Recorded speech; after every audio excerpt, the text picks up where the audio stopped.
இது என்னுடைய பரிசுத்த வேதம்.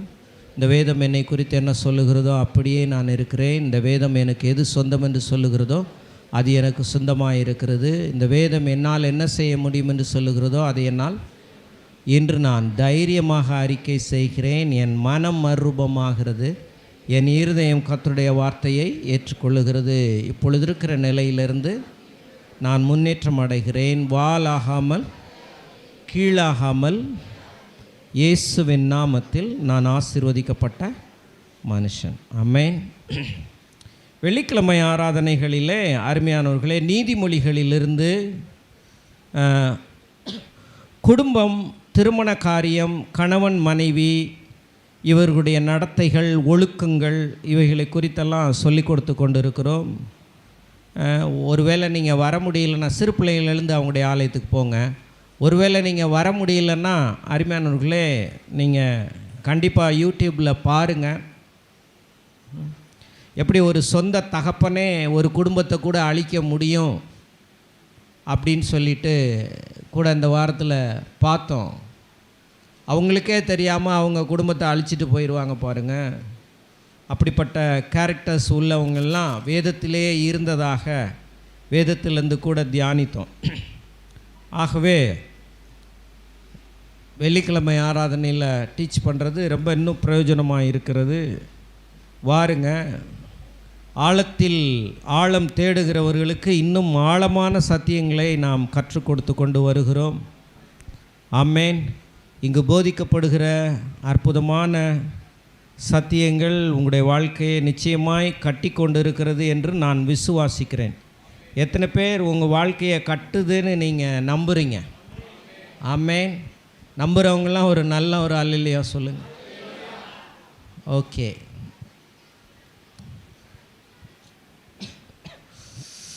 வாசிப்போம். 1 கொரிந்தியர் 1வது அதிகாரம். 1 கொரிந்தியர். தேவனுடைய சித்தத்தினாலே இயேசு கிறிஸ்துவின் அப்போஸ்தலனாகும்படி அழைக்கப்பட்டவனாகிய பவுலும் சகோதரனாகிய சொஸ்தனேயும் கொரிந்துவிலே கிறிஸ்து இயேசுவுக்குள் பரிசுத்தமாக்கப்பட்டவர்களாயும் பரிசுத்தவான்கள் ஆகும்படி அழைக்கப்பட்டவர்களாயும் இருக்கிற தேவனுடைய சபைக்கும் எங்களுக்கும் தங்களுக்கும் ஆண்டவராயிருக்கிற நம்முடைய கர்த்தராகிய இயேசு கிறிஸ்துவின் நாமத்தை எங்கும் தொழுது கொள்ளுகிற அனைவருக்கும் எழுதுகிறதாவது நம்முடைய பிதாவாகிய தேவனாலும் கர்த்தராகிய இயேசு கிறிஸ்துவினாலும் உங்களுக்கு கிருபையும் சமாதானமும் உண்டாவதாக. எல்லாரும் சொல்லுவோம், எங்களுக்கு கிருபையும் சமாதானமும் உண்டாவதாக.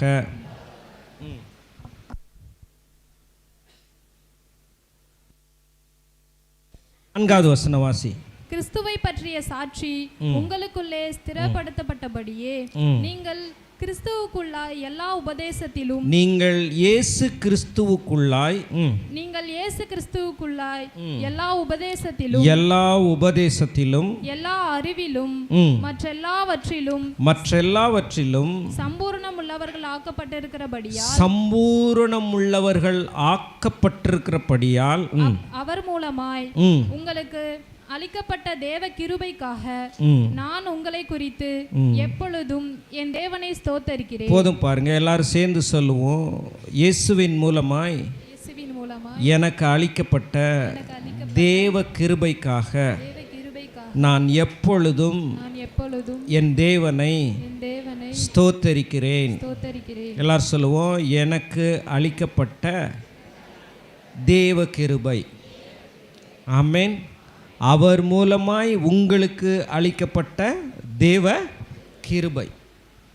தேவ கிருபை நமக்கு கொடுக்கப்பட்டிருக்கிறத குறித்து போன வாரம் ஒரு உதாரணமாக எல்லா விதமான வசதிகளோடு கூட இருக்கக்கூடிய ஒரு கம்பெனியில் ஒருத்தர் வேலைக்கு சேர்ந்தார்னா முழு பொறுப்பையும் அவங்க எப்படி எடுத்துக்கிறாங்க அப்படின்ற மாதிரி அந்த அப்பாயின்மெண்ட், அந்த கம்பெனி அவங்க கொடுக்குற அந்த வேலை வாய்ப்பு, அதே போல் இந்த கம்பெனி கர்த்தர், நம்முடைய தேவனாகிய கர்த்தர் அவருடைய குமாரன் மூலமாய் நமக்கு கொடுக்கிற அற்புதமான ரட்சிப்பின் கிருபை நமக்கு அளிக்கப்பட்டிருக்கிறதே, அந்த ரட்சிப்பின் கிருபையின் மேன்மையை நாம் உணரணும்.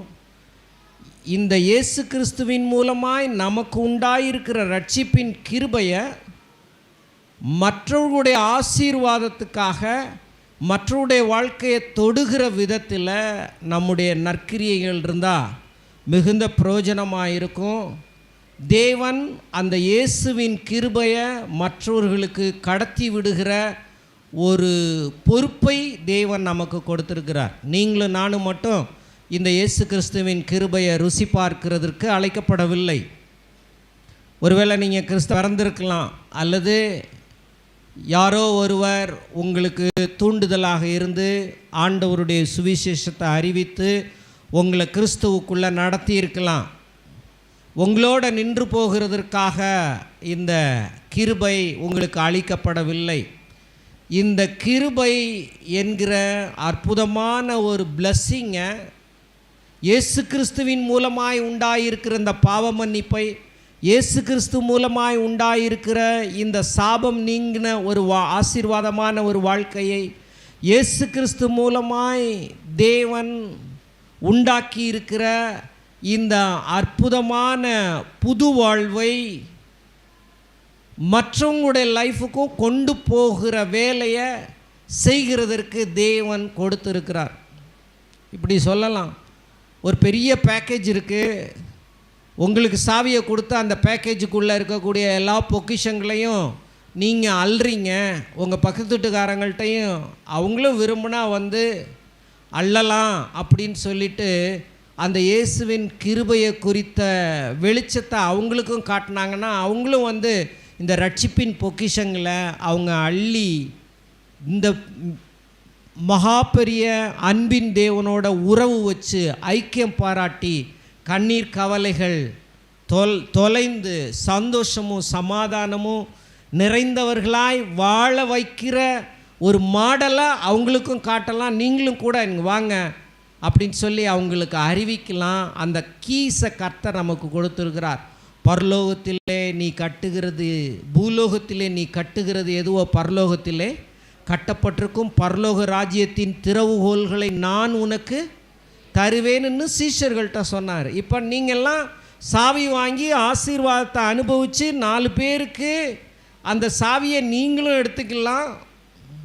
நான் எடுத்தேன் கீ, நீங்களும் எடுத்து இந்த மன்னிப்பை சுதந்திரிக்கலாம், இந்த ஆசீர்வாதத்தை சுதந்திரிக்கலாம், இந்த ஆபிரகாமின் ஆசீர்வாதத்தை சுதந்திரிக்கலாம்.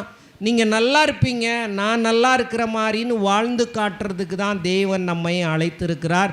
வாழ்ந்து காட்டுறதுனா என்ன? நான் காட்டுறதில்ல, அவர் நம்மை வாழ வைக்கிறதை உலகம் பார்க்கும்படி. ஹல்லேலூயா! எத்தனை பேருக்கு நான் சொல்கிறது புரியுது? தேவன் யாரையுமே அவர் சோடையாக பார்க்கவே மாட்டார். யாரையுமே அவர் அற்பமாய் எண்ண மாட்டார். எல்லாரும் கரங்களை தட்டி கர்த்தரை ஸ்தோத்திரிப்போம். ஏன்னா அவருடைய ரட்சிப்பின் கிருபை எந்த ஆழத்தில் இருக்கிறவங்களையும் தூக்கிவிடும். ஆமென். எத்தனை பேர் சொல்கிறீங்க அவருடைய ரட்சிப்பின் கிருபை எந்த ஆழத்தில் இருக்கிறவங்களையும் தூக்குன்ட்டு? ஆகவே மற்றவங்களுடைய லைஃப்பை டச் பண்ணுறதுக்காக ஒரு நற்கிரியைகளையும் உங்கள் மூலமாக செஞ்சு தேவன் உங்கள் மூலமாக அந்த கிருபையை அடுத்தவங்களுக்கு கொண்டு போகணும்னு நினைக்கிறாரு. 4 குஷ்டரோகிக இருந்தாங்க. எதிரியெல்லாம் ஓடி போயிட்டான். அந்த கேம்பில் போய் எல்லாத்தையும் எடுத்து ஒளிச்சு வைக்கிறாங்க. இது ராஜாவுக்கு தெரியல. இவங்க எல்லாம் அலங்கத்துக்குள்ளே பயந்து செத்துட்ருக்குறாங்க. அந்த 4 பேரும் இந்த நாள் நற்செய்தியை அறிவிக்கும் நன்னாள். நாம் எப்படி சொல்லாமல் இருந்தால் குற்றம் நம்ம மேலே சுமரும். வா, நம்ம போயிட்டு ராஜாட்ட அறிவிப்போம். ஆமாம், அவர்கள் பெற்ற அந்த ரட்சிப்பின் கிருபைகளையும் தயவுகளையும் மன்னிப்புகளையும் ஆண்டவருடைய அன்பையும் அப்படியே தேவன் நம்ம பக்கத்து வீட்டுக்கு, நம்முடைய தெருக்களுக்கு, நம்முடைய கிராமங்களுக்கு அப்படியே அனுப்பும்படி தேவன் உங்களை வெளிச்சமாக தெரிந்திருக்கிறார். ஹல்லேலூயா! எத்தனை பேர் ஆமேன்னு சொல்கிறீங்க? ஆமாம். நீங்கள் செய்யக்கூடிய மிகப்பெரிய உதவியே இயேசுவின் கிருபையை உங்களுடைய நண்பர்களுக்கு அறிமுகப்படுத்துவது தான். அவங்க இயேசுவின் கிருபையை புரிஞ்சிட்டாங்கன்னா அவங்க மேலே வந்துடுவாங்க. இயேசுவின் கிருபையை அவங்க அறிஞ்சிக்கிட்டாங்கன்னா அவங்க டைரெக்டாக ஆண்டவர்கிட்ட ஆசீர்வாதத்தை பெற்றுவாங்க. நீங்கள் உதவி செய்யலைனாலும் பரவாயில்ல, தேவன் அவங்களுக்கு உதவி செய்து அவங்கள என்ன செஞ்சிருவார், தூக்கிடு வருவார். ஏன்னா அது தேவனோடு கூட அவங்க கனெக்ட் ஆகுறாங்க. 75 வயது உள்ள ஒரு ஆபிரகாமை மனுஷன் பார்ப்பான், 75 வயசு ஆயிடுச்சு, இனி ஏண்டா நீ வாழ்ந்து போடா, செத்து போடா, உனக்கு இன்னொரு நன்மை கிடைக்கணுமான்னு மனுஷன் பார்ப்பான். ஆனால் கர்த்தர், உன் ஜனத்தையும் உன் இனத்தையும் விட்டு புறப்பட்டு வா, நான் உன்னை பெரிய ஜாதி ஆக்குவேன், உன் பேரை பெருமைப்படுத்துவேன், நீ ஆசீர்வாதமாய் இருப்பாய். அதான் 75 வயசுக்காரன் நம்ம செத்து போடணும்னு நம்ம சொல்கிறோம். ஆனால் ஆண்டவர் என்ன பண்ணுறாரு, அந்த பிள்ளை இல்லாதவனை தான் பிள்ளையா, அநேக ஜாதிகளுக்கு தகப்பனானா ஏற்படுத்துவேன்னு அவர் சொல்கிறார். அவருடைய பார்வையே வேற. எல்லாரும் சொல்லுங்கள், அவருடைய பார்வையே வேற. மாம்ச சிந்தை என்னாலும் தேவனுக்கு விரோதமான பகை, ஆவியின் சிந்தையோ ஜீவனும். ஒரு ஆவியின் சிந்தை, ஒரு தேவன் ஆபிரகாமை பார்த்தாரு, நீ வா, உன்னை கொண்டு தான் நான் பெரிய காரியம் செய்வேன். ஐயோ என் கற்பம் செத்து போச்சு, சாரால் சிரிக்கிறாங்க. என்னப்பா செத்து போனா என்ன, செத்து போனா என்ன, நான் இருக்கிறேன். ஆமென். நம்முடைய தேவன் மகா நல்லவர். எத்தனை பேர் மகா நல்லவர்னு சொல்கிறீங்க? அவருடைய பார்வையே வேற. எரிகோ கோட்டையில் இருந்த வேசிகள் இருக்கட்டுங்க, இஸ்ரவேல் ஜனங்கள் எரிகோ கோட்டையை சுதந்திரிக்கிறதுக்கு முன்னாடி வேவு பார்க்கறதுக்கு அனுப்பிச்சாங்க. அந்த வேவு பார்க்குற 2 பேரை அவங்க காப்பாற்றி பாதுகாத்த ஒரே காரணத்துக்காக, ஒருவேளை அந்த எரிகோவுக்குள்ளே நல்லவன்லாம் இருந்திருப்பான். நல்லவனா நான் ஒழுக்கமானவன், என்னை போல எவனுமே இல்லை அப்படின்றவன்லாம் இருந்திருப்பான். ஆனால் அவன்லாம் மண்ணோடு மண்ணாக போயிட்டான். அந்த எரிகோ கோட்டையில் 2 பேர் தேவனுடைய ஜனங்களுக்கு உதவி செய்தார்கள்ல, அவங்கள மட்டும் கர்த்தர் அப்படியே சிவப்பு நூலை கட்டி தொங்க விட்டு காப்பாற்றினார். ஹல்லேலூயா. மனுஷன் நினைக்கிற நினைவு, இவெல்லாம் வேசி, இவ இருந்து என்னத்துக்கு? ஹலோ, தேவன் யாரையும் அற்பமாக நினைக்க மாட்டார். எல்லாரையும் தூக்கி உயர்த்தி வைக்கிற வேலையை தான் அவர் என்ன செய்வார். மனுஷன்கிட்ட தான் ஏற்ற தாழ்வு சமுதாயத்தில். பணம் இருந்தால் ஒரு மதிப்பு, பணம் இல்லைன்னா ஒரு மதிப்பு இல்லை. கர்த்தர் பார்க்குறாரு, என் நாமத்து நிமித்தம் ஒரு கலசம் தண்ணீர் குடிக்க கொடுத்தாலும் அதன் பலனை நீ அடையாமற் போகாய். ஆமேன், ஆமேன், ஆமேன். ஒரு கலசம் தண்ணி நீ குடிக்க கொடுத்தா கூட அதன் பலனை நீ அடையாமல் போகமாட்ட தம்பி. உன் பிள்ளையவே ஊழியத்துக்கு நீ கொடுத்தீன்னா நான் சொல்கிறேன், சும்மா விடுவாரா? சும்மா விடவே மாட்டார். ஆமாம். தேவன் மகா நல்லவர். சொல்லுங்கள், தேவன் மகா நல்லவர். ரட்சிப்பின் கிருபையை உங்களுக்கு கிடச்சிருக்கிற இந்த நற்செய்தியை உலகமெங்கும் புறப்பட்டு போய் சொல்லுங்கன்னாரு. இந்த பூமியை தேவன் எதுக்காக வச்சிருக்கிறாரு? இந்த பூமியில் இருக்கக்கூடிய ஆத்துமாக்களை இன்னும் அழிக்காமல் ஏன் வச்சிருக்கிறாரு?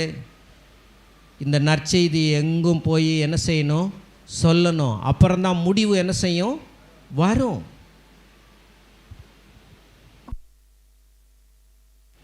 நாம் ஏற்றுக்கொண்ட இந்த அற்புதமான இயேசுவானவர் அநேகருக்கு பிரயோஜனமாகணும்னு தேவன் விரும்புகிறார்.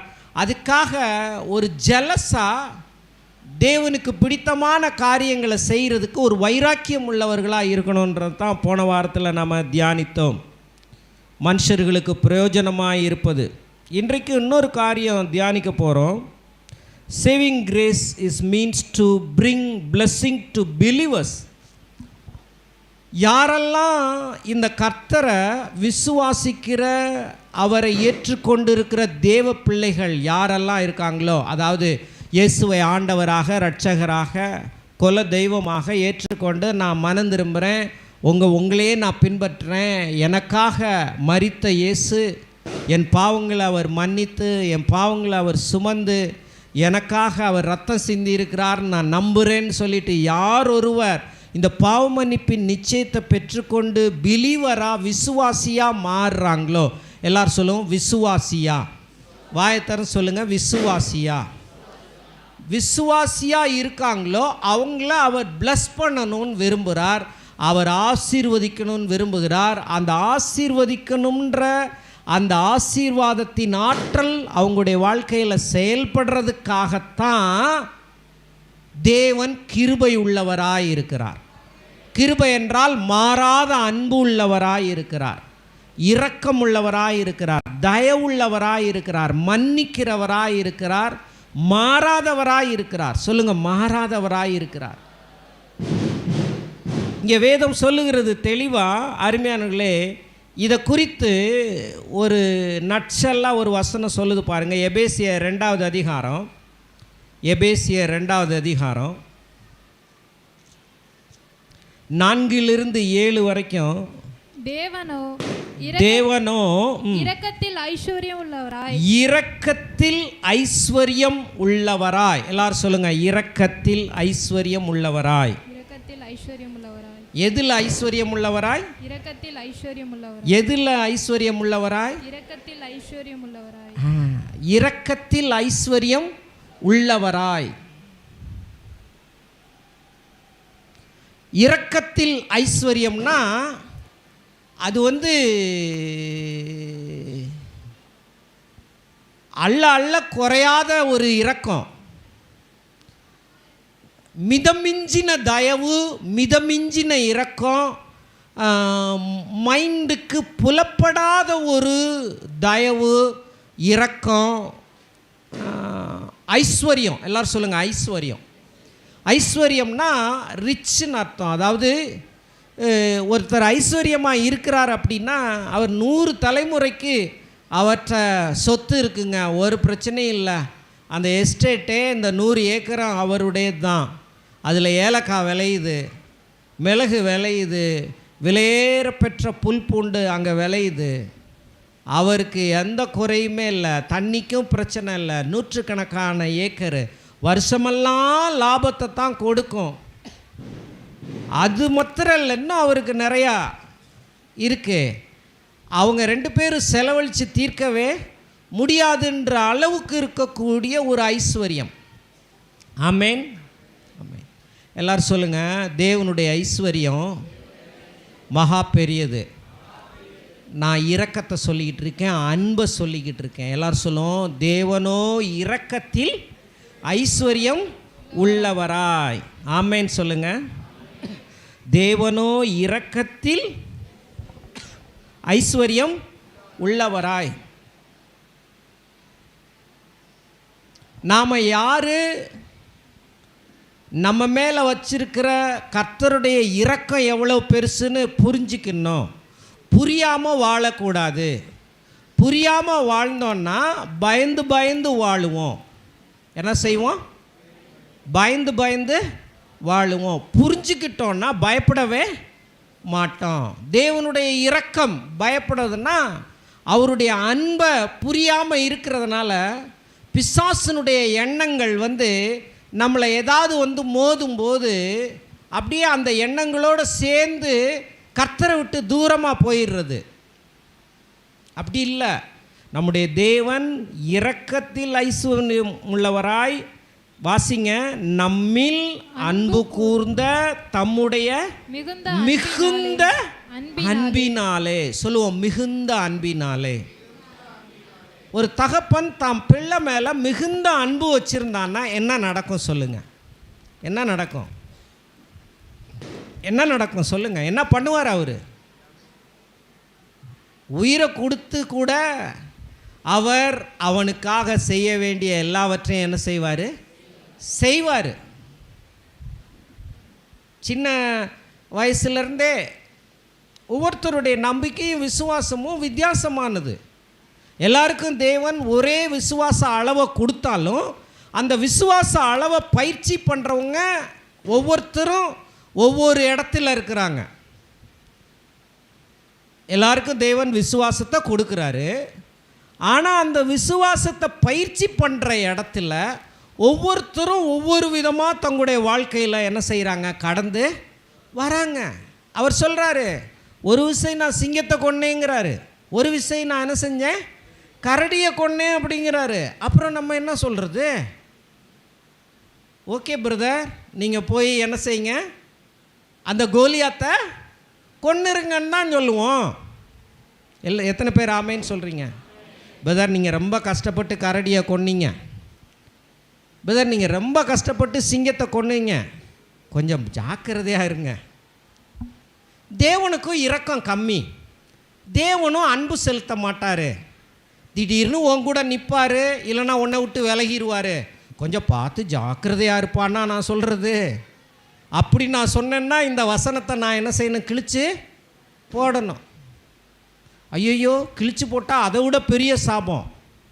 வசனத்தை நம்பாததும் வசனத்தை கிழிச்சு போடுறதும் ஒன்று தான். நீ நம்பலையா? விட்டுரு. யாராவது நம்புகிறாங்களா? சந்தோஷப்படு.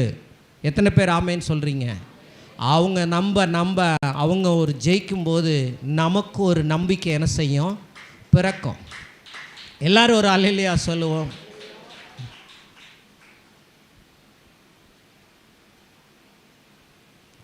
ஒரு சின்ன மீன், எல்லாரும் சொல்லுங்கள், ஒரு சின்ன மீன். இப்படி கையை வைங்க. அப்போ சின்ன மீன் பெரிய கடல்ல கையை எப்படி நீட்டுங்க? நல்லா நீட்டுங்க. சின்ன மீன். திரும்ப சொல்லுங்க. பெரிய கடல்ல. நல்லா தான் சொல்லுங்களேன். ஐயோ, நான் தண்ணி குடிச்சிட்டா சமுத்திரம் வத்தி போகும். என்னது? இந்த சின்ன மீன் அந்த பெரிய சமுத்திரத்தில் தண்ணியை குடிச்சிருச்சுன்னா என்ன வத்திருமா? என்னங்க இது? இந்த யோசனை எப்படிப்பட்ட யோசனையாக இருக்குது? எப்படிப்பட்ட யோசனையாக இருக்குது சொல்லுங்க? முட்டாள்தனமான யோசனையாக இருக்குது. எப்படிப்பட்ட யோசனையாக இருக்குது? ஹலோ, நான் சொல்கிறது புரியுதா? கடவுள் படைச்ச சமுத்திரத்தை யாரும் குடிச்சு காலியாக்கவே முடியாது. அது அந்த மீன் அப்படி நினச்சிக்கிறது. அதனால அது வாழ்நாளெல்லாம் எப்படி இருக்குது? குடிக்காமையே இருக்கு. குடிக்காமல் இருந்துட்டு போ. ஏன்னா உன் எண்ணம் அப்படி இருக்கிறதுனால நீ குடிக்காம தான் இருப்ப. நான் எவ்வளவு குடித்தாலும் சமுத்திரம் வத்தாதுன்னு நான் நினைக்கிறவன், அதனால எனக்கு சமுத்திரம் வத்த போகிறதும் இல்லை, நான் குடிச்சிக்கிட்டே தான் இருப்பேன்.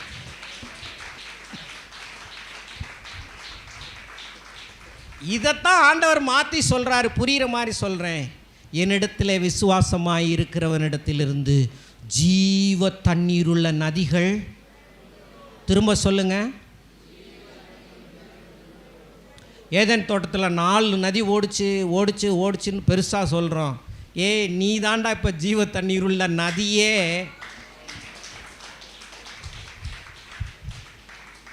இந்த கிரேஸ் எதுக்கு வருதுன்னா நம்மளை பிளஸ் பண்ணுறதுக்கு தான் வருது, நம்மளை ஆசீர்வதிக்கத்தான் வருது. எத்தனை பேர் என்னை ஆசீர்வதிக்கவே கடவுளுடைய கிருபை வந்திருக்குன்னு நினைக்கிறீங்க? கிருபைன்னா தகுதி இல்லாத மனுஷனுக்கு கடவுள் காட்டக்கூடிய இரக்கம், ஈவு. பாவிதான், ஆமாம், தயவு அவன் மேலே.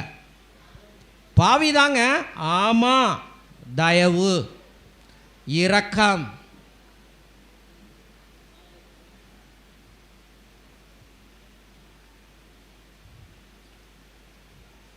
தேவன் ஆடு மேய்ச்சிக்கிட்டு இருந்தார்.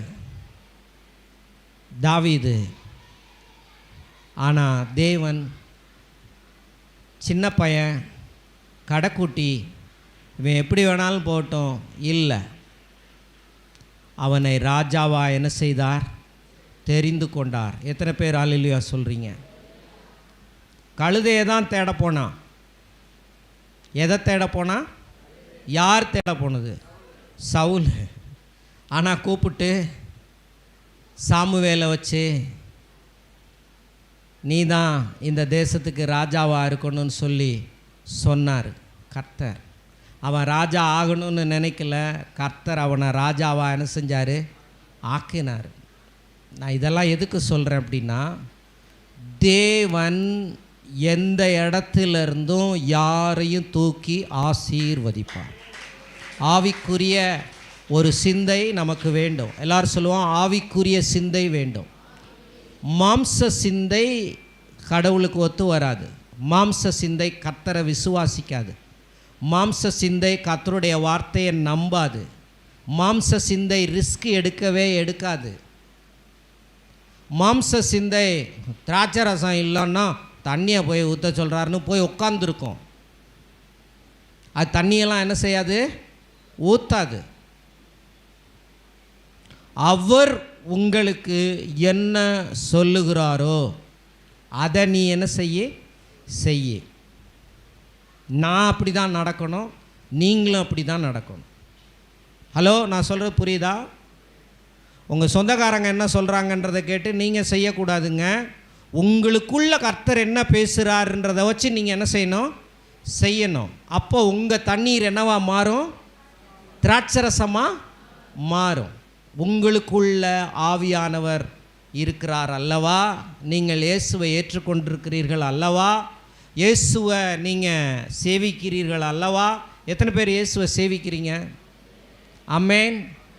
இந்த சத்திய வேதத்தை அப்படியே வாஞ்சியாக ஏற்றுக்கொண்டு அப்படியே எந்தெந்த காரியத்திலெல்லாம் நீங்கள் வெளிச்சம் அடைகிறீங்களோ அந்தந்த பகுதியிலெல்லாம் உங்களுக்கு வாழ்வு துளிர்க்கும். ஆமென். பாவ மன்னிப்புக்கு மாத்திரம் இந்த புக்கு கொடுக்கப்படல. பாவ மன்னிப்பு அது ஒரு பகுதி. வியாதி மாத்திரம் கொடுக்கப்படல. எல்லாமே இதில் அடங்கியிருக்கு. அவர் என்ன பண்ணி வச்சிருக்கிறாரு? நம்மில் அன்பு கூர்ந்த தம்முடைய மிகுந்த அன்பினாலே, எல்லாரும் சேர்ந்து வாசிப்போம். அக்கிரமங்களில் மரித்தவர்களாயிருந்த நம்மை கிறிஸ்துவுடனே கூட உயிர்ப்பித்தார், கிருபையினாலே ரட்சிக்கப்பட்டீர்கள். தொடர்ந்து வாசிப்போம். கிறிஸ்து இயேசுவுக்குள் அவர் நம்மிடத்தில் வைத்த தயவு. யார் தயவு வச்சிருக்கா? ஏசப்பா. கர்த்தர் நம்ம மேல என்ன செஞ்சிருக்கிறாரு? தயவு வைத்திருக்கிறார். அந்த தயவினாலே தம்முடைய கிருபையின் மகா மேன்மையான ஐஸ்வரியத்தை வருங்காலங்களில் விளங்கச் செய்வதற்காக. எல்லாரும் சொல்லுவோம், தம்முடைய கிருபையின் மகா மேன்மையான ஐஸ்வரியத்தை வருங்காலங்களில் விளங்கச் செய்வதற்காக என்ன பண்றாரு? கிறிஸ்து இயேசுவுக்குள் நம்மை ஞானஸ்தானத்திலே அவரோடே கூட எழுப்பி உன்னதங்களிலே அவரோடே கூட உட்கார வைத்திருக்கிறார். எல்லாரும் கரங்களை தட்டுவோம்.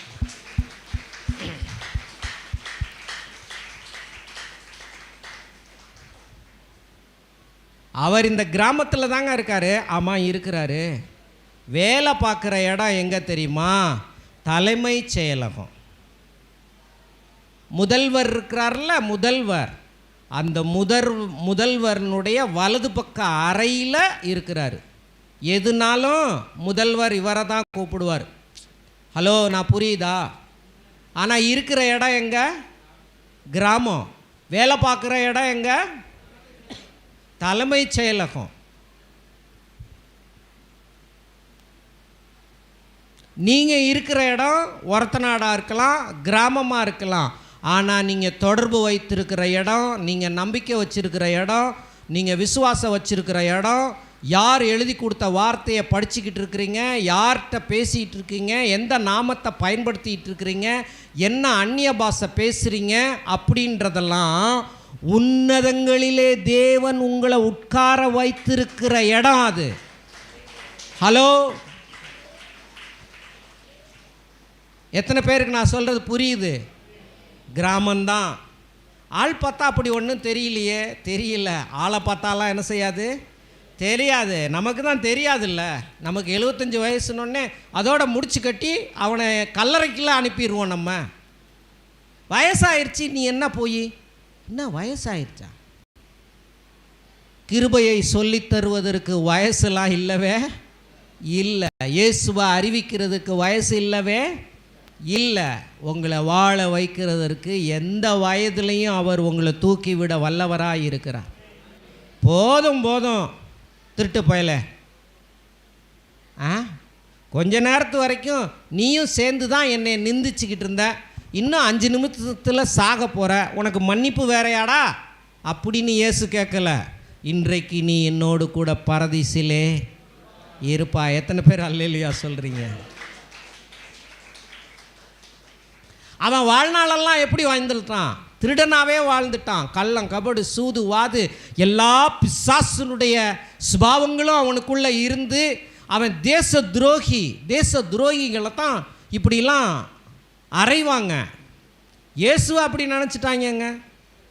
ஆமாம், இவனுக்கு புத்தியை கொடுத்து ஆணி கண்டுபிடிக்கிறதுக்கும் சுத்தியல் கண்டுபிடிக்கிறதுக்கும் அருவா கொடுத்து மரத்தை இவரே வளர பண்ணி தான் வளர்த்த மரத்திலேயே தான் கொடுத்த அறிவை வச்சு ஆணியை கண்டுபிடிச்சி ஆப்பை கண்டுபிடிச்சி சிலுவையில் அறைகிறதுக்கு தான் யாருக்கு தெரியும்? மனுஷனுக்கு தெரியும். அதுக்கு மிஞ்சி ஒன்றும் என்ன செய்யாது, தெரியாது. அதுதான் மனுஷன்.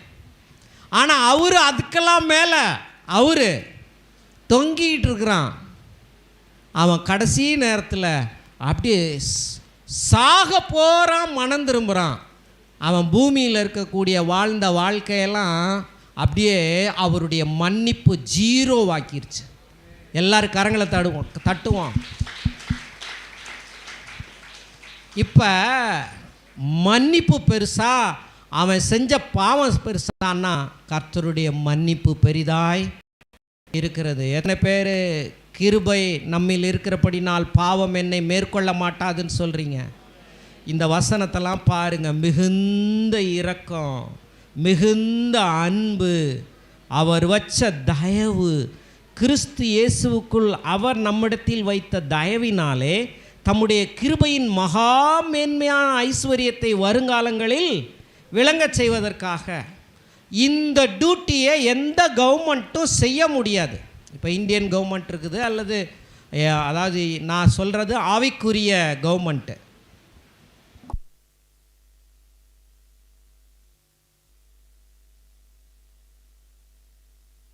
மனுஷனால் உண்டாக்கப்பட்ட எந்த இன்ஸ்டிடியூஷனும்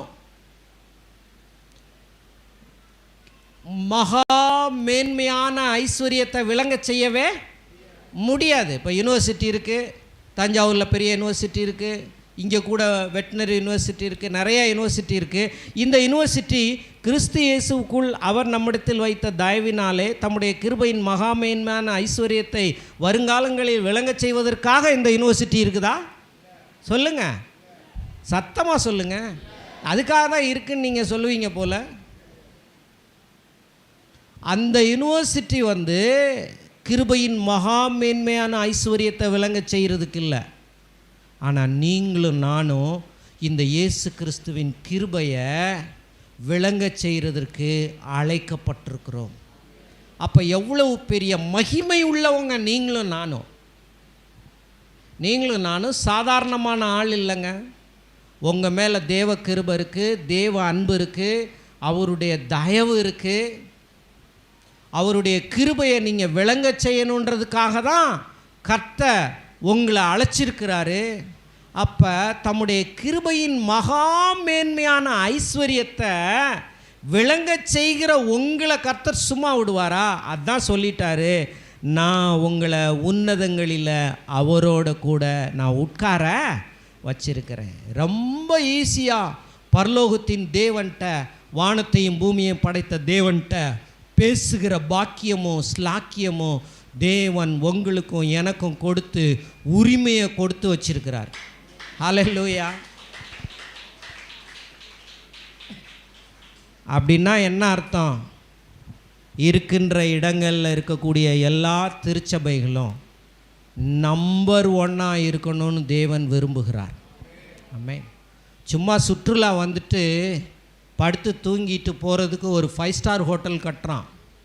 அது வருங்காலங்கள் கிருபையை அவருடைய மேன்மையை உயர்த்துறதுக்கு இல்லை, பொழுதுபோக்குறதுக்கு. அது என்னத்துக்கு?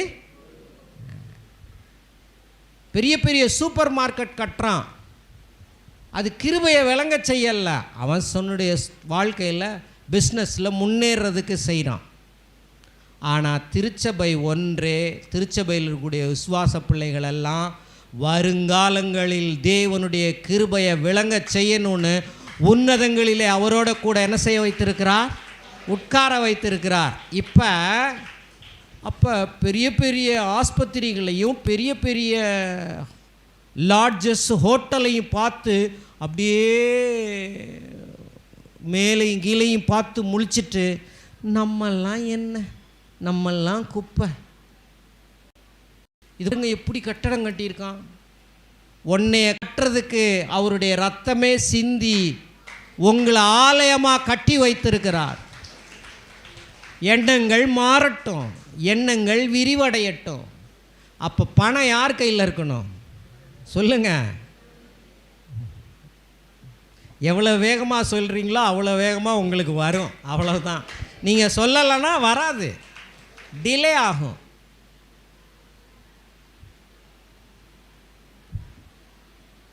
ஏசா ஆசீர்வாதத்தை தேடியும் கிடைக்காம போச்சு அவனுக்கு. ஏன்னா அவன் ஆசீர்வாதத்தை விரும்பாமல் போனான். இதெல்லாம் விருப்பத்தில் தாங்க வருது. ஆளை பொறுத்து மாறும் விசுவாசம். எல்லாரும் சொல்லுவோம், விசுவாசிக்கு விசுவாசி, சொல்லுங்கள், சத்தமாக சொல்லுங்கள், விசுவாசம் மாறும். ஆமென். ஒவ்வொருத்தரும் அந்த விசுவாசத்தை பலப்படுத்துறதுக்கு தான் சபைக்கு வரோம், சத்தியத்தை கேட்குறோம், ஜெபிக்கிறோம், ஆராதிக்கிறோம். அப்போ கிறிஸ்து இயேசுவுக்குள் அவர் நம்மிடத்தில் வைத்த தயவினாலே தம்முடைய கிருபையின் மகா மேன்மையான ஐஸ்வர்யத்தில் வருங்காலங்களில் விளங்கச் செய்கிறதுக்காக தான் நீங்கள் பிள்ளையை பெற்றிருக்கிறீங்க. அதுக்கு படிப்பு துணையாக இருக்குன்னு படிக்க வைக்கிறீங்க. ஆனால் இதுக்கும் அதுக்கும் சம்பந்தமே இல்லாமல் படிப்பு தான் பெருசுன்னு படிச்சிங்கன்னா உங்களுடைய கண்ணோட்டம் தவறாக இருக்கிறது. நீங்கள் ப்ரியாரிட்டிஸை தப்பாக கொடுக்குறீங்க.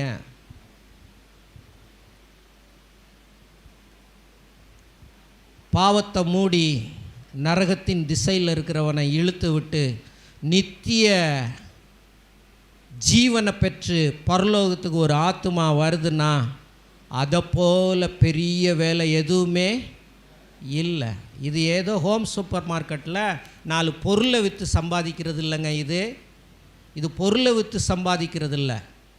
இது கிறிஸ்து இயேசுவின் கிருபையை சொல்லித்தர்ற இடம், கிறிஸ்து இயேசுவின் அன்பை சொல்லித்தர்ற இடம், கிறிஸ்து இயேசுவின் மன்னிப்பை சொல்லித்தர்ற இடம். இது தேவன் ஒருவர் உண்டு என்று அறிவிக்கிறதுக்கு வைத்திருக்கிற இடம். இருக்கிறத காட்டிலும் இன்னும் பிரைட்டாக இருக்கணும்னு தான் தேவன் விரும்புகிறார். நலிஞ்சு மெலிஞ்சு எதுவுமே இல்லாமல் போகணும்னு தேவன் என்ன செய்யலை, விரும்பலை. தேவன் விரும்பலை. எங்கேயோ தடுமாறி யாரோ விற்று யோசேப்பு எகிப்துக்கு வரலங்க, யாரோ விற்றாங்க. ஆனால் தேவனுடைய திட்டம் ஒன்று இருந்தது. தேவன் யோசேப்பின் வாழ்க்கையை கொண்டு செய்ய நினைத்தது தடைபடவே இல்லை. எத்தனை பேர் ஆமேன்னு சொல்கிறீங்க? அவனை கர்த்தர் அழைக்கும் போதே அவனை ஒரு தேசத்துக்கே படி இழக்கணும்னு பிளான் பண்ணிட்டார். ஆயிரமான ஜனங்கள் யோசேப்பினுடைய ஐடியா கொடுக்காம போயிருந்தான்னா எல்லாம் 7 வருஷம் வந்த செழிப்பின் காலத்தில் தின்னுட்டு அடுத்த 7 வருஷத்தில் செத்து போயிருப்பான். தேவன் அவனை கொண்டு பஞ்ச நாட்கள்லையும் உயிரோடு வைக்கணும் தேவன் விரும்பினார். குறிப்பாக ஆபிரகாமின் சந்ததியை உயிரோடு வைக்கணும்னு தேவன் விரும்பினார். ஆகவே பஞ்சத்தில் அடிபட்டு ஒன்றும் இல்லாமல் போகணும்னு தேவன் நினைக்கல. எகிப்துக்கு கூட்டிகிட்டு வந்து இஸ்ரவேலாகிய தன் தகப்பனை அழைச்சிட்டு வர்றதுக்கு தேவன் கிருபை பாராட்டினார். ஆமென். இனி வயசாயிருச்சு யாக்கோபு, நீ இங்கேயே கெட. நாங்கள்லாம் எகிப்தில் போய் எப்படியாவது பொழைச்சிக்கிறோம். என்ன பண்ணுறது, பஞ்சம் வந்துருச்சு, ஒன்றுங்க இல்லை, உன்னைய வேற கிளவே நாங்கள் இழுத்துக்கிட்டே திரியணுமா? அவன் சொல்லிட்டான், அப்பாவை கூப்பிட்டு வாடாமோ. அப்பாவை என்ன செய்ய, கூட்டிகிட்டு வா வா, இனிமே தான் காலமே இருக்குது, காலமே இனிமே தான் இருக்குது. இன்னும் 7 வருஷம் பஞ்சம் வரும்.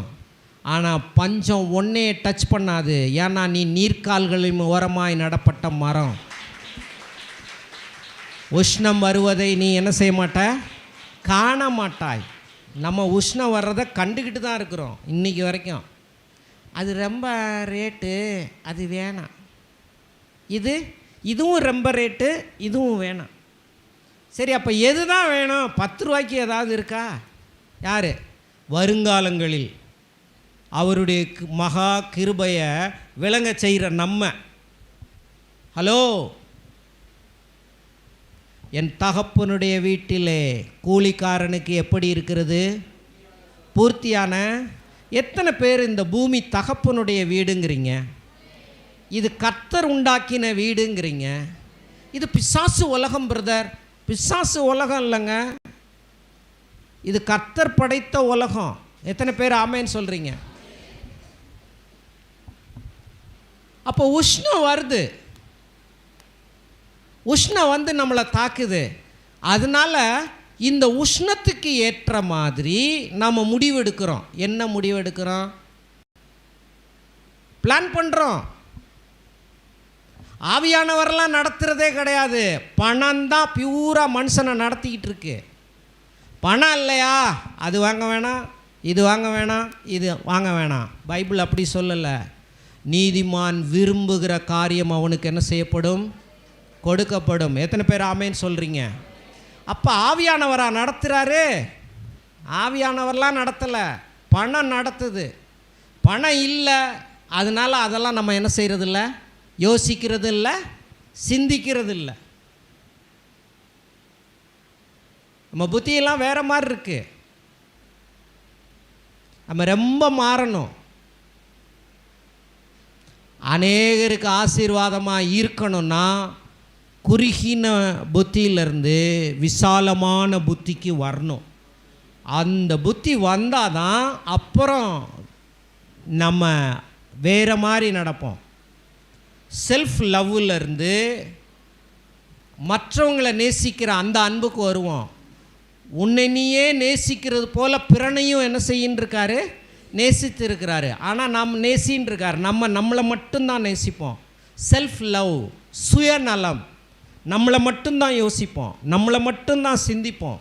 மற்றவங்களை குறித்து நமக்கு சிந்தனையே என்ன செய்யாது, வராது. எல்லாருமே அந்த 12 சீஷர்களும் அந்த 120 பேரும் அந்த பேதுருவும் பவுலும் அப்படியே வாழ்ந்துருந்தாங்கன்னா இன்றைக்கி நீங்களும் நானும் இந்த தேவ பிரசன்னமேன்னு பாட்டை என்ன செஞ்சுருக்க முடியாது, பாடியிருக்கவே முடியாது. அவங்க உயிரை கொடுத்து பணத்தை கொடுத்து எல்லாத்தையும் கொடுத்து ஊழியத்தை செஞ்சு பரப்பி வெளியே கொண்டு வந்து இங்கே நம்ம வீட்டு வரைக்கும் வந்திருக்குது.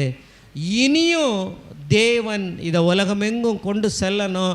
நம்ம தெருவுக்குள்ளே போகணும், நம்ம வீடுகளுக்குள்ளே போகணும் அப்படின்னா நம்ம சும்மா வெறுங்கையில் போட முடியாது. முளத்தை தேவனுடைய ஆசீர்வாதத்தை இந்த உலகம் பார்க்கும்படி ஒரு ஆபிரகாமை போல வாழ்ந்திருக்கவே வேண்டும். ஆமென். எத்தனை பேர் ஆமேன்னு சொல்கிறீங்க?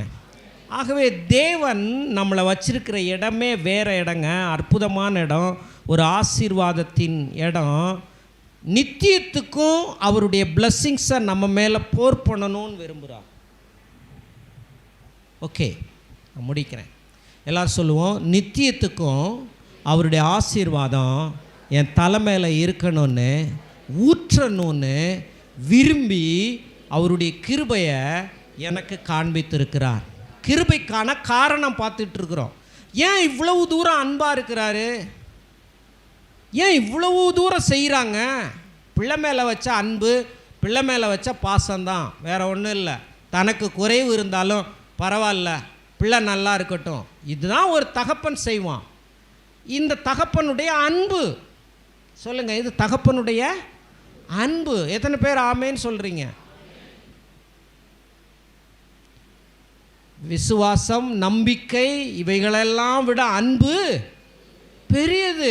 தேவன் நம்மேல் வைத்த அன்பு பெரியது. உன்கிட்ட விசுவாசம் இல்லைனாலும் பரவாயில்ல, உனக்காக நான் சிலுவையில் மரித்து எல்லாம் செஞ்சு வச்சுருக்கேன், நீ என்னை பின்பற்றி வா, நீ சுதந்திரவாளி ஆகலாம், நான் உன்னை பிள்ளையாக நான் வச்சு உன்னை நான் நடத்துகிறேன், உன் மேலே என் பிளஸ்ஸிங்ஸை நான் என்ன செய்கிறேன், ஊற்றுகிறேன் என்று கர்த்தர் சொல்லுகிறார். ஆகவே தேவன் நம்மேல் வைத்திருக்கிற கிருபைக்கு இரண்டாவது காரணம் நம்மளை ஆசீர்வதிப்பதே, ஆசீர்வாதமாய் வைப்பதே.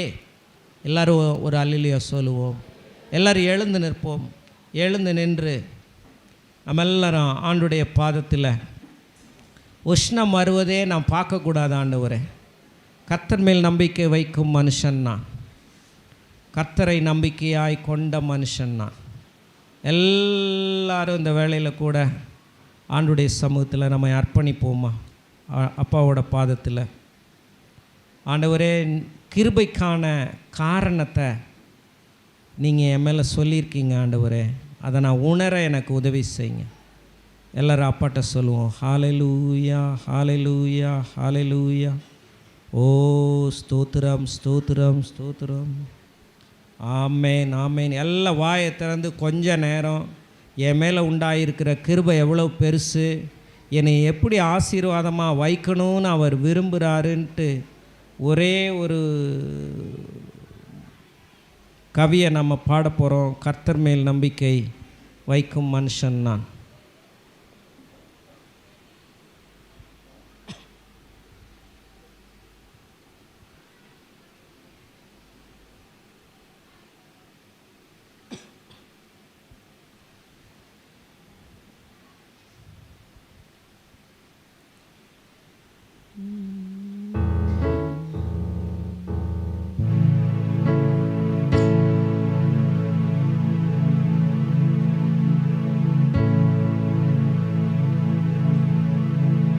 கர்த்தர் மேல் நம்பிக்கை வைக்கும் மனுஷன் நான், கர்த்தரை நம்பிக்கையாய் கொண்ட மனுஷன் நான். எல்லாரும் கர்த்தர் மேல் நம்பிக்கை வைக்கும் மனுஷன் நான், கர்த்தரை நம்பிக்கையாய் கொண்ட மனுஷன் நான். பாரத்தை வைத்து விட்டே அவரே என்னை ஆதரிப்பார். கர்த்தரையே நான் நம்பிடுவே, ஒருபோதும் தள்ளாட விட மாட்டார். கர்த்தர் மேல் பாரத்தை வைத்து விட்டே அவரே என்னை, கர்த்தரையே நான் நம்பிடுவே, ஒருபோதும் தள்ளாட விட மாட்டார். உஷ்ணம் வருவதை பாராமல் என் இலைகள் பச்சையாயிருக்கும். மழை தாழ்ச்சியான வருஷங்களிலும் வருத்தமின்றி கனி கொடுக்கும். உஷ்ணம் வருவதை என் இலைகள் பச்சையாயிருக்கும். மழை தாழ்ச்சியான வருஷங்களிலும் வருத்தமின்றி களி கொடுக்கும் என் வேர்கள் தண்ணீருக்குள் என் நம்பிக்கை இயேசுவின் மேல் என் வேர்கள் தண்ணீருக்குள் என் நம்பிக்கை இயேசுவின் மேல் கர்த்தர் மேல் நம்பிக்கை வைக்கும் மனுஷன் நான். கர்த்தரை நம்பிக்கையாய் கொண்ட மனுஷன் நான். கர்த்தர் மேல் நம்பிக்கை வைக்கும் மனுஷன் கர்த்தரை நம்பிக்கையாய் கொண்ட மனுஷன் கர்த்தர் மேல் பாரத்தை வைத்து விட்டே அவரே என்னை கர்த்தரையே நான் நம்பிடுவேன் ஒருபோதும் தள்ளாட விட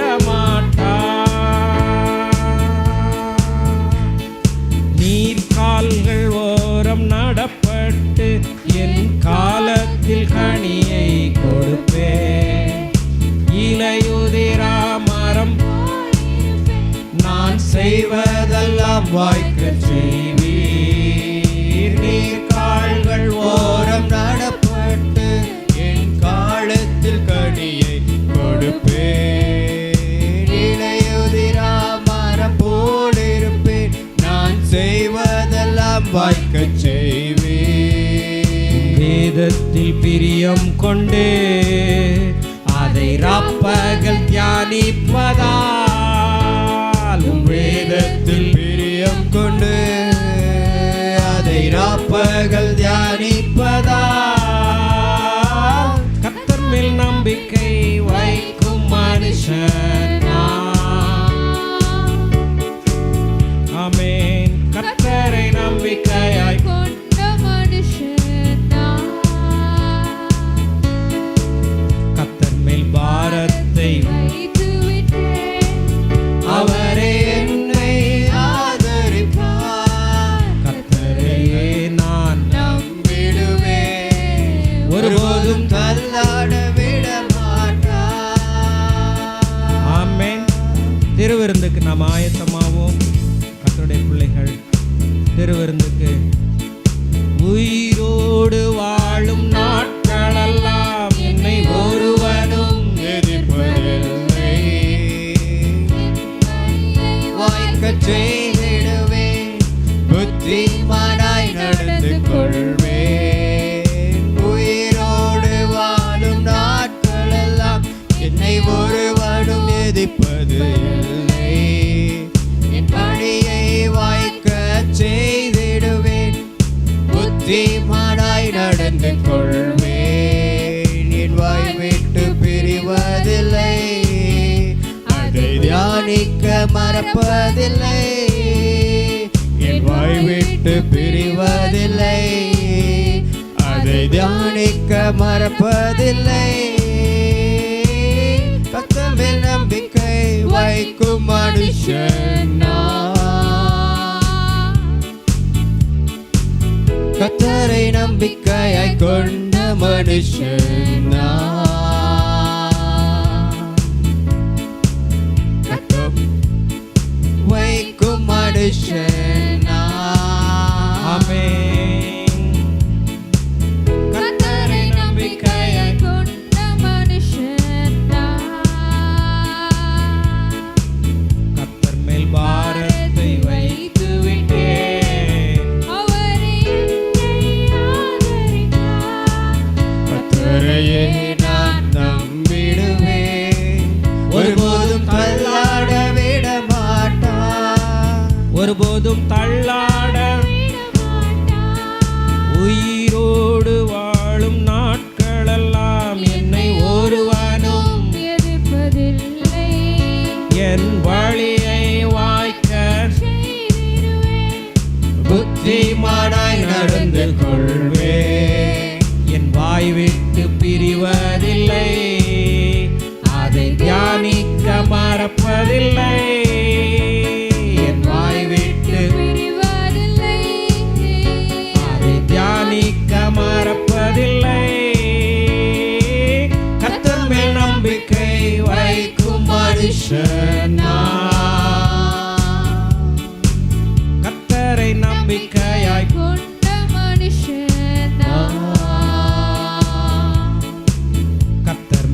பாரத்தை வைத்து விட்டேன். அவரே என்னை ஆதரிப்பார்.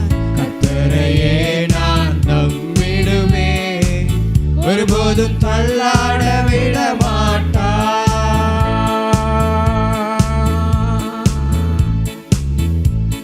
அப்படியே நாம் ஜெபிப்போம். கேட்ட சத்தியத்தை கர்த்தருடைய ஆவியானவர் நமக்கு உள்வாங்கி அதை விசுவாசமாக மாற்றும்படி அவருடைய மிகுந்த அன்பு, இரக்கம், தயவு, உன்னதங்களிலே உட்கார வைக்கப்பட்டிருக்கிற அந்த நிலை, பெரிய பொக்கிஷங்களின் சாவியை கர்த்தர் கொடுத்து, நான் சொல்றேன், தேவன் நம்மை எப்படி அழகு பார்த்திருக்கிறார்.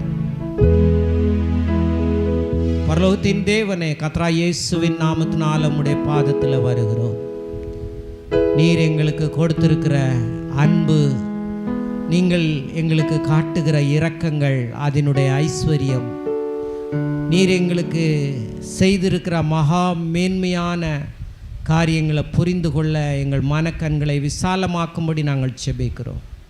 இந்த உலகத்துக்கு வருங்காலங்களிலே உம்முடைய கிருபையை அறிவிக்கிறதற்கு நிரந்தரமாக, நித்தியமாக, மகிமையான சபையாக ஒவ்வொரு குடும்பத்தையும் நீர் அப்படி கட்டி எழுப்புகிறதற்காக நன்றி ஆண்டவரே.